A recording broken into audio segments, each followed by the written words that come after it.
Voilà donc comment, grâce à ces villages, les marques réussissent à nous vendre des articles dont personne ne voulait l'année précédente.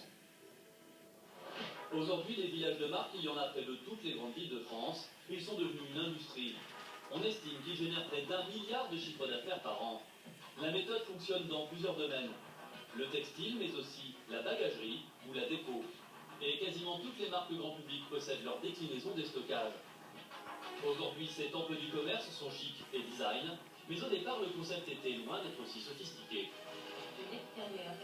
Tout a commencé dans la région de Troyes, l'un des centres historiques de l'industrie textile en France. Des centaines d'usines y fabriquaient des milliers de vêtements chaque jour. Et dans les années 60, certains fabricants ont imaginé une solution pour se débarrasser de leur surplus.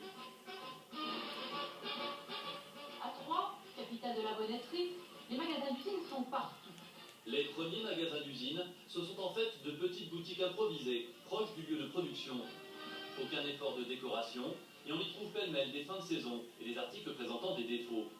Mais le concept ne va pas tarder à évoluer.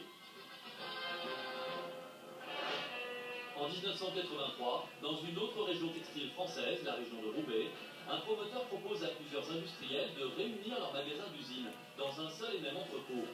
Il s'appelle Guy Lindal et son objectif c'est d'attirer davantage de clients.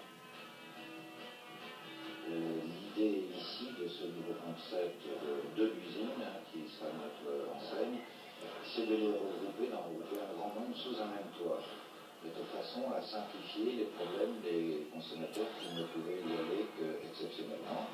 Et cette idée, le promoteur l'a piquée quelques mois plus tôt lors d'un voyage aux États-Unis. Là-bas, les regroupements de magasins d'usine s'appellent des outlets. Ils existent depuis longtemps et font un carton. Le premier outlet français s'ouvre dans cet entrepôt de Roubaix en 1983.